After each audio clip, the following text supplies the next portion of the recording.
Anarchy.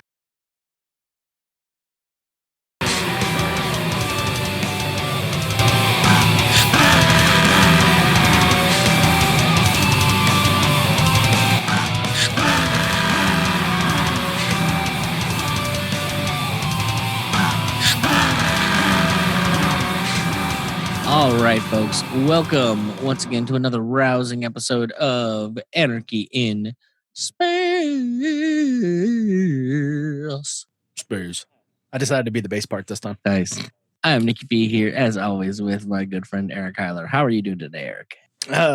Doing fantabulous. You guys can't see this, but he is just putting the LaCroix down. Yes, that's La Cola, so it tastes kind of, sort of like a Coke, maybe. It tastes like it was in a refrigerator next to some Coke at one point in time.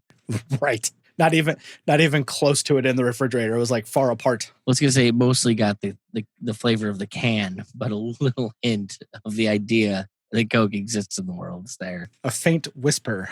It suggests that somewhere else on the planet there is an actual Coke. That's right. It's the idea that there is a Coke that is there. So we are here to talk about episode number 9 of season 2 of The Expanse on this episode number 19 of Anarchy in Space. Yep. And we had a fun one. It's weird because like when I think back on the episode, like a bunch of stuff happened and like all of it feels really important. But like compared to some of like the previous episodes in this season, I mean it's almost like, man. Yeah, this was like putting the brakes on a little bit. Yeah. It's like, here, let's pump the brakes and do some other stuff. Well, it goes from like, hey, we're doing like space exploration and we're working on machines getting blown up to let's go and have a talk with a bunch of politicians in an office building. Right. It's just such a change of pace. Yeah. I mean, I think the only like action quote unquote we get is with the crew of the Rocinante on whatever that cargo ship. The Weeping Somnambulist. Oh, it's the Weeping Somnambulance. Yeah. Yeah. We'll get to that one because that bitch fucking annoys me. Like I'm upset that Amos didn't shoot her before they left. just as a final coup de grace. Yeah, like she just is so annoying. She's such a bad person, but we'll have some things to talk about with her. So the episode is interesting in that so much of it focuses around Bobby Draper again. And yes, the very Bobby-centric episode. Bobby Draper, Martian super soldier lady, who is now on her way to Earth to meet the UN Council, and they're going to have a discussion about what happened on that planet. Yep. And, Bobby gets her chance to tell the truth and, decides to be Martian.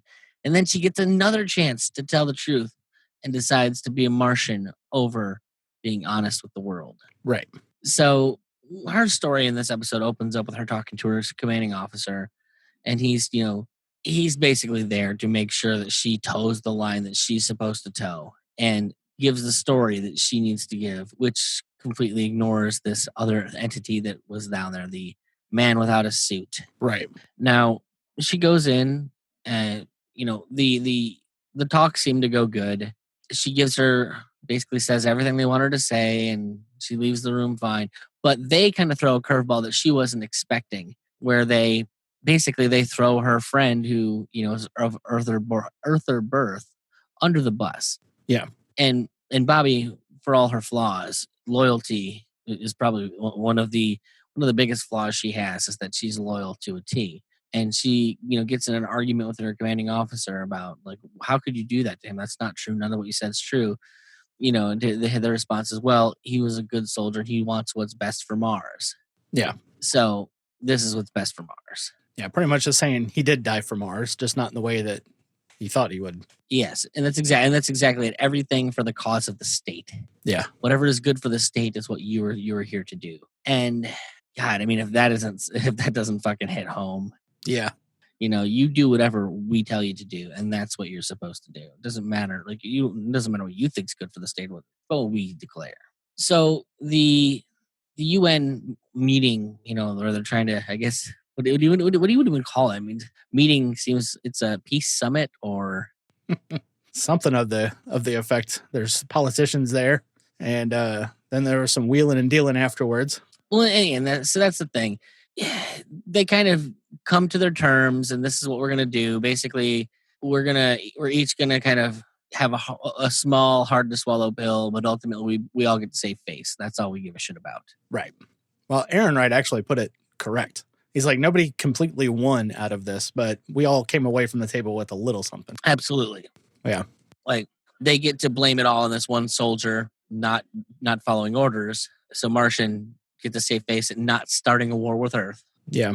But they have to bite it on. They're going to end up paying the lion's share of the costs to rebuild Ganymede Station. So, Aaron Wright, being the uber prick that he is, during the discussion, he's like, "Well, we also need a written letter saying that this is all your fault." And it's like, "Well, it's not going to fucking happen." Yeah, the Mars representative was like, "No." And he goes, "Well, you can't blame me from trying." Yeah, it's like it doesn't hurt to ask. I mean, I may have put the fucking things on kibosh if I were there. I'm like, "Fuck you." Start at ground zero, bitch. Yeah. I didn't like Mars's retort to that. And it was like, well, we'll pay for the full cost if you just give us Ganymede. Yeah, we'll pay for the whole thing, but it's ours. Yeah. give up the moon base. Yeah. So they've kind of got all the arrangements, and then Avasarala goes and does one of those Avasarala things. She's like, "Well, I want to talk to Draper. Yeah. I want to be able to do a cross-examination on this." Yeah. And they're like, "Come on, she's been through enough." And he's like, "Oh, she's been through enough.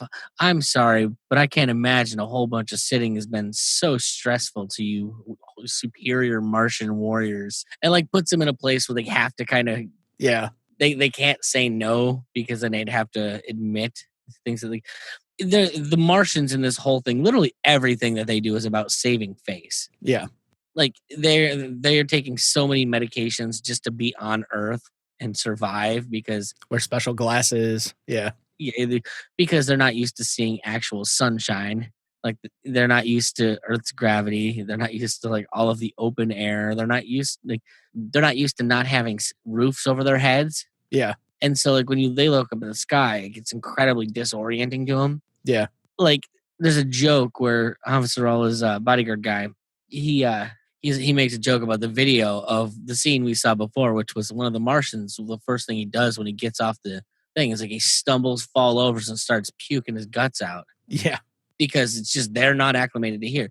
But everything that they did, like you hear his commanding officers like, "Get your ass up," Yeah. Be a soldier. The idea being is that they don't want to show any weakness. They can't even admit that like this planet is hostile to them because of the way they grew up, their like own planet. Right. It's incredibly strange. Like, but it's also in the same vein as like that's how all of this fucking works. Like you're all just insane and putting on airs. Yeah, putting it lightly. Psychosis is rampant. Yeah, it's quite frustrating. But they bring Bobby back in, they cross-examine her, and Christian does what Christian does, and she, gives a big long speech and kind of imparts some information that she wants to, and then to the point where the Martian leader's like, "Come on, what the hell is this about?" Yeah. Do we have to do this? And she's like, "You'll goddamn do whatever the fuck I want." Yeah. Oh wait, only a Christian can. But what ends up happening is she eventually starts cross-examining, and she gets Bobby to give up momentarily. What happened? There was just that moment where the man without the spacesuit, and that gives Christian what she needs. Yeah. But when it's all said and done, Bobby eventually Christian tells her commanding officer to get the fuck back. I don't care whoever you are. Yeah. Let her speak. But that's enough of a break to the questioning to take her out of the spell that she's under and get her back to, I'm a Martian soldier. I say what Mars tells me to say. Yeah. It was just that brief little window that Christian needed. I was like, oh, there was a man without a suit. Okay. Well, it gives her something to think about. Yeah. See, she's trying to play a lot of angles. She knows no matter what anyone is saying, that nothing's happening the way that anyone thinks it's happening. Right. She doesn't know what is, but she knows it's not this. So that's basically the entirety of the Bobby Draper story through this episode. It's just about her going through this and ultimately deciding that she's the good soldier. She's going to do what's best for Mars, which is what Mars wants, even if it kind of fucks with her own sanity. The one other thing that I really want to note that was just fucking hilarious for people of our persuasion is that while Christian has given her little speech to Bobby, she's kind of discussing well, this is like the Martian vision of the world, and this is the Earth vision of the world. Right. And I couldn't help but just address the fact that, wow, what's new? Socialists arguing over which way to socialism is better than the other way to socialism. Yeah, it was pretty funny. She was like, "Yeah, people here on Earth they live off of basic assistance. It's not that they're lazy, but you Martians call them takers." It's like, Yeah, we just don't have enough opportunity for them. yeah, Oh, okay. meaning the government can't create it. Obviously, Yeah, because governments don't create shit; they just take. that's right. So essentially, yes, both the Martians are correct. Well, and but the thing is it's also, in the same vein, the what do I want to say here? The the Martians, they take away all the basic freedom. Like every person in Mars serves in the military. Yeah, Like that's how they do it. It's like in one hand you kind of have your sort of freedom to ish. the you have your freedom to the dole, or Yeah, you have the freedom to be a slave, like an outright slave. Like either way, you're a slave. That's the point. You're two people arguing about which version of slavery is better.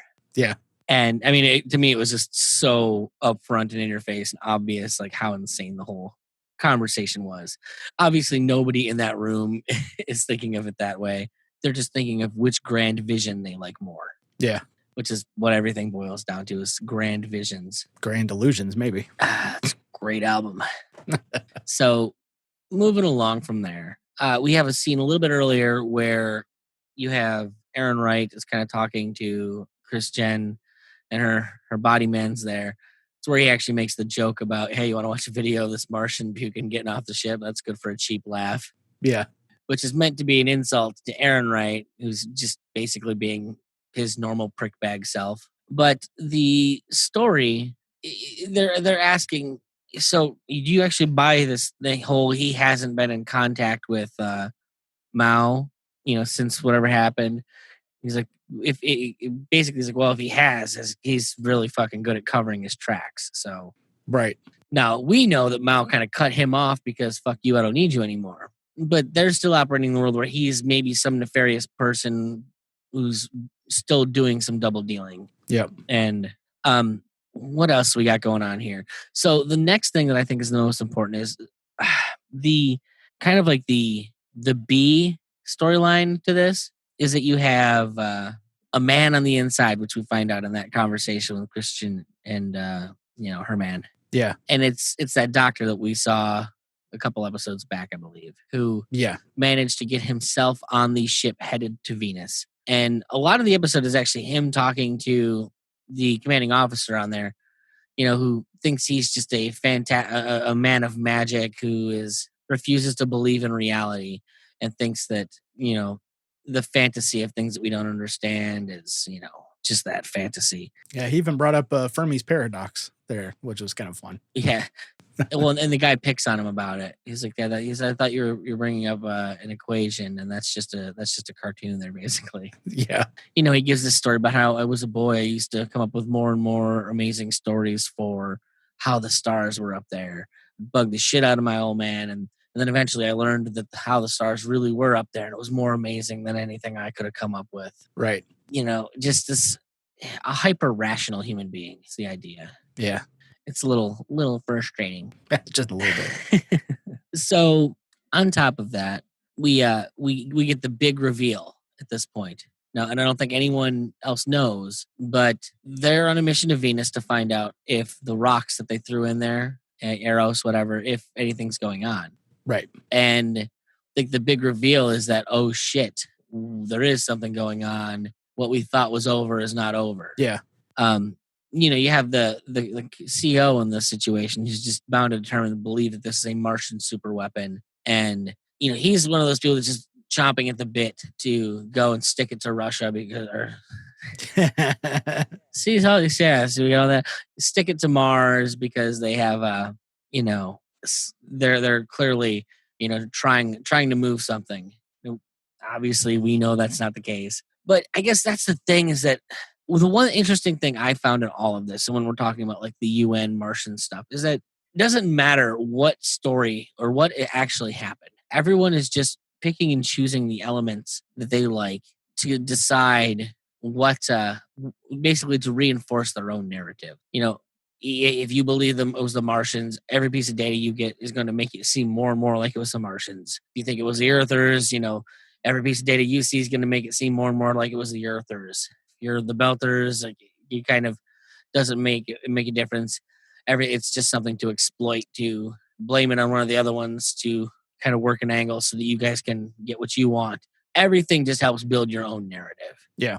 And I mean, that's generally how things work in reality. It doesn't matter what the story is. You're going to make the story make what you believe makes sense. Yeah. Your a prioris are what you're going to end up with no matter what. Changing minds is fantasy in most cases. Yeah. Confirmation bias abounds. So, I think that's everything we got before we get to like the Rocinante section of Star Wars. So, to me, is almost like the C story. It's not like it's important, but they don't spend a lot of time on it. So, yeah, to me, it kind of seems like they were setting it up for next episode. What was going to happen there?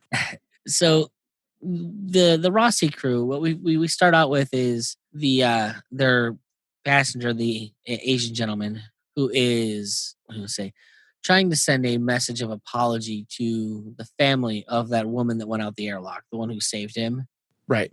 I mean, he leaves the part where she went out an airlock, but just says that she was injured in transit and he owes her everything. And he, is sorry. And he's trying to send a message out and he can't. And he's freaking the fuck out. Why can't I send this message? The reason he can't send the message is because they have all, transmissions blocked so they don't draw attention to what they're doing. Yeah. And what they're doing is, well, I think it's the very, very first scene of this. We have basically some guys, these two people we've never seen before, look like they're on some random ship. Yeah, heading towards Ganymede. Yes, and they're getting well, it's just a routine inspection, and then these people in Martian battle armor come in and demand to see the ship. Yeah, we want to search it. And God, this fucking woman is insufferable. Just she was a little bit high strung right at the beginning. Oh, dude, she's so fucking miserable.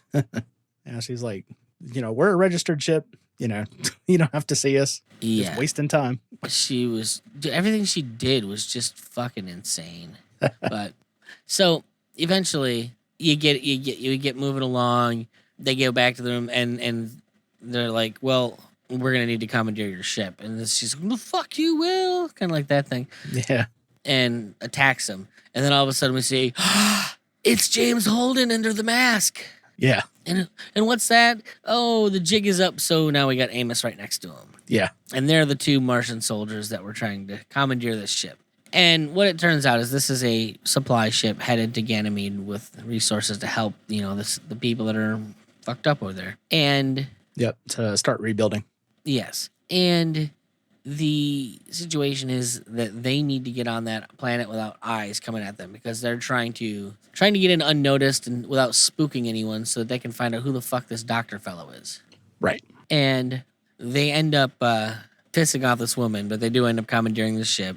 They end up making it to Ganymede, and this woman just wants them fucking gone. They arrive there, they explain what's going to happen, and then the part of the explanation is, well, they're going to come on and they're going to take 10% of the surplus. Or 10% of our stock, which is, the tax for doing business in a, this kind of world, I guess. It's basically, that's the extortion price. So you get out of this by giving us 10% of the best shit, and then you can give the rest to whoever. The problem is, so as the Rossi crew is leaving their ship, or leaving the vessel, they notice something's up with the guys going in. And what we find out is that the people are going in there. The 10% deal's off. They want to get the fuck off the planet, and they're going to take the ship now. Yeah. So they're going to take everything on it and the ship and shut your fucking mouth and be happy with it. Now, Holden is Holden, and he can't avoid being a hero. So him and Amos charge back in and start fucking blasting, killing the guys. Yeah. And they do. The problem is that during the crossfire, the other gentleman on that ship, the nice guy, yeah, catches a stray and dies. And the dumb cunt, as I will refer to her, is the DC screaming and shrieking and you murderer, this is all your fault. Even though they would have definitely been both dead. Right. Like they would have shot both of them and taken the ship. She was not surviving this. They gave her a life. Yeah. But, I guess the big thing is that they kind of took that option away from her. This is one of those things where within like ANCAP theory, it's always a big deal. Like, do you go and save the person unless without being expressly asked to save them? True. Because maybe they just wanted to die. Maybe they were okay with it. Like, is there going to be retaliation that's going to be worse than what would have happened? There's a lot of things that go unanswered in those situations. I get the impression this woman would have rather have been dead than live without her, partner there. So either way, she is incredibly fucking annoying and never shuts up about screaming and being a bitch. Yeah. And I'm really sad Amos doesn't kill her. Sad Amos didn't do Amos shit. Yeah, that's all you're hoping, Amos to do Amos shit. But they go and they start their search on Ganymede Station. So what else we got? Does that cover everything for the episode? Yeah, I mean that's pretty much covers everything. It was a lot of the political back and forth between Mars and the UN on Earth, and then the ship going to Venus, trying to find out what's going on there, being by a Martian ship that has yet to be identified. Oh, that's right. There's supposedly a Martian destroyer following them. Yeah. I wonder whose that is. Yeah, I don't know. It's a lot of ships out in space, man. Yep. Apparently. And then the Rocinante stuff, which I think is probably setting it up for next episode, I would imagine. I mean, I think majority of the rest of the season is going to be like what's happening on Ganymede. Yep. Because I mean, I know that some stuff's going to happen with the other stuff, but Ganymede is like the main core of what's going to go on, or is it? Dum dum dum. I'm going to say this: Venus is important as well, for different reasons. Well, yeah, especially since they find out that there's unexplained activity going on. Yeah, what at is the impact zone? What is going on this damn planet? So, I guess what are the technicals on this episode? Okay, so season 2, episode 9 of The Expanse was titled "The Weeping Somnambulist." I guess after the ship with the annoying trailer park wife on it. Directed by Michael Solomon, written by Hallie Lambert.